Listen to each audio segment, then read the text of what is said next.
right, it is Wednesday. It's a Paul Industry 8 o'clock hour. When it comes to getting that heavy machinery trucks and all that stuff fixed up, you need to go by Paul Industry 804 Loving Highway. They are Napa Auto Certified, ready to help you. That's right. Well, as every Wednesday, 8 o'clock hour, we always kick everything off with Joe, the Bryan Insurance guy, letting us know what's going on, and a very timely topic today. Yes. Did you know the other day I was noticing that when I was in high school, 1978, I had a black Trans Am, just like Smokey and the Bandit. Oh, wow. Well, they're fixing to release the 2015 Trans Am. Yep. Which means I would love to have one. But Sure. as I've gotten older now, I have to take in consideration that when I go buy a vehicle, what are the insurance costs going to be on something like this besides just buying the vehicle? Boy, I tell you, it's something that we get calls quite a bit where somebody goes out and gets a new vehicle and, say, hey, I got to get insurance on it. And, they probably have cars now, and then they say, hey, I want to add an extra car to the fleet or have a fun car, a weekend car, or whatever it happens to be.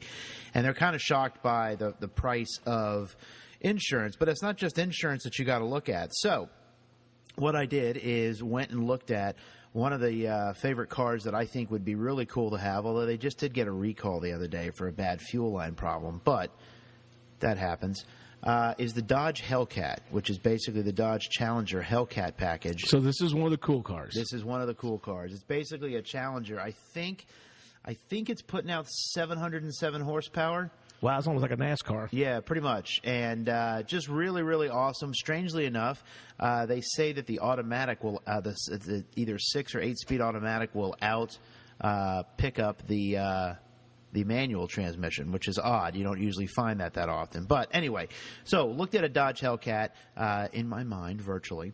Although I'm sure Clinton boys can get one for you out there, the Dodge House. But anyway, so those are going for anywhere from 65 to 70 grand right now. So, hey, I'm almost 40 here in a couple of years, maybe a little midlife crisis action. I don't know. So I'm going to go buy a Dodge Hellcat. That's going to be 65 to 70 grand.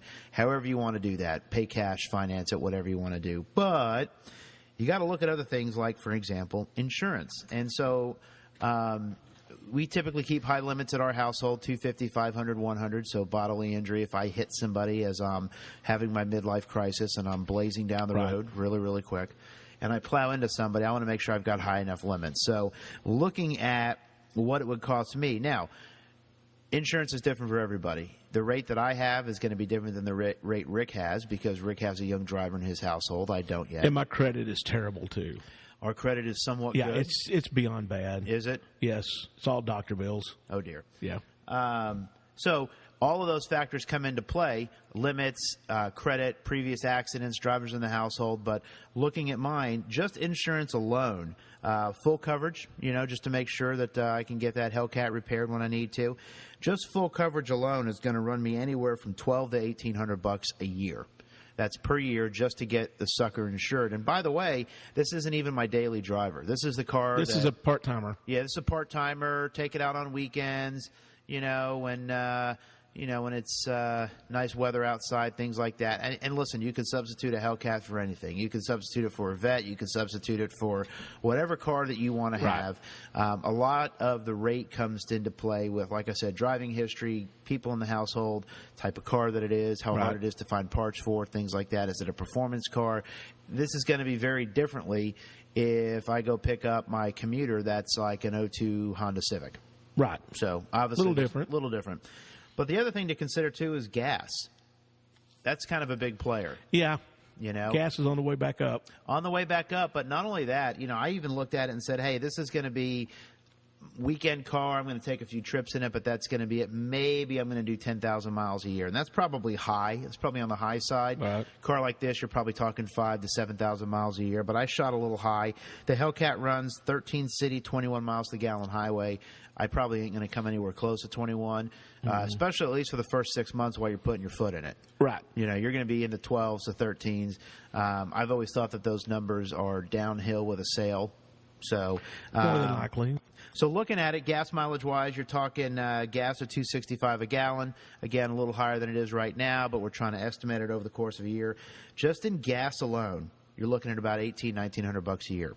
So what you're saying is... Well, we didn't even get to tires. What you're saying is that you really need to be kind of mindful when it comes to buying a vehicle because of all the added costs. It's that true cost of ownership is what they're looking at. And so it's a good idea to look at that, not to be a killjoy when it comes time to go have fun, go buy a car, things like that.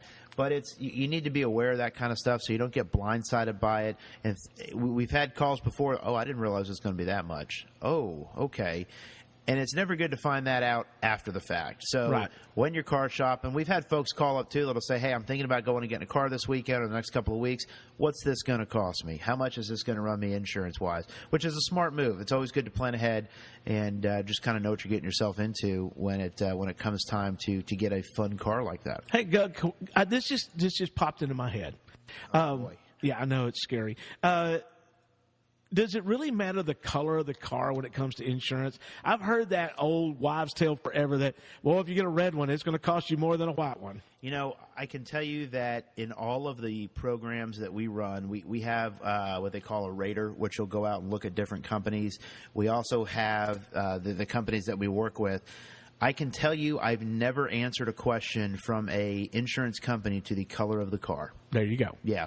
They'll every car has a rating on it that has to do, like I said, with performance, safety issues, things like that. Is it a truck? Is it a car? Is it a sedan, a convertible, all that good stuff? But never have it. That's terrible English. Never has there been a question that has said, what color is the car? Okay, good. I've heard that old urban legend for years that, I think it was red, silver, or black would cost you more than the other color. That might have something to do with like a speeding thing. There might be Possibly. like statistics on which color cars get pulled over most, but you have to combat that with the which colors of cars are sold the most. Right. White and black have always been white, black, and red are the three colors that have always been sold the most. Right. So that's probably got something to do with that. But there's not a question on the application, so to speak, that says, hey, what color is the car? Something else, thinking in our area, not only is it performance cars, it's also going to be some of these jacked up trucks too. Yep, jacked up trucks. I mean, that's another thing that because I had at one time had a Blazer that was all jacked up, big tires, all that kind of stuff. And I know that when we went to go insurance, they were asking me a lot of questions. Oh, yeah. Yeah, exactly. Because they're going to want to know how you're going to use that. Mm-hmm. Is this a daily driver, or is this something you're going to go, mudding in on the weekends, things like that? It's all about risk, folks. And that's the job of an insurance company, is to manage risk and to determine what is the likelihood of you getting into an accident, causing an accident, having an issue with the car, getting it repaired, things like that. What is the likelihood that that's going to happen? So it's all about risk management and actuaries going in there and looking at history and things like that to determine, how they're going to rate you. Because, listen, it is a business. It's something that they want to make sure that you want to make sure that your vehicle's covered. They want to make sure that they've got enough coverage to cover your vehicle. And so it's kind of a give and take. So if you're having questions, you're about to buy something, no matter what kind of vehicle it is, you might want to check and find out before you buy it, what your insurance is going to be looking at. Yep, true cost of ownership, folks. It's real simple. Give us a call, 549-2525. You can come on up to the second floor of the Sierra Bank building, give you that free elevator ride. Come in, talk to Ann, Lynette, myself, any of the folks up there. Be more than happy to take a look for you. Let us take a look at your auto, your home, life insurance. Life insurance is something that so many people don't realize just how inexpensive it is. I think they said a report the other day, some 94% of Americans don't have life insurance, which is a really, really high number. Guys, it's not that expensive, and it's something just to make sure that, gosh forbid, something happens to you, your family's taken care of. So check us out, BryanINS.com, BRYANINS.com, and let us take a look, make sure you're covered the way you need to be. Get her done at Bryan Insurance. Give them a call today, 549-2525. Joe, appreciate your time. Back to the Uber. Time to hit it. Rick Springfield to get the Pond 8 o'clock hour underway. Stay tuned.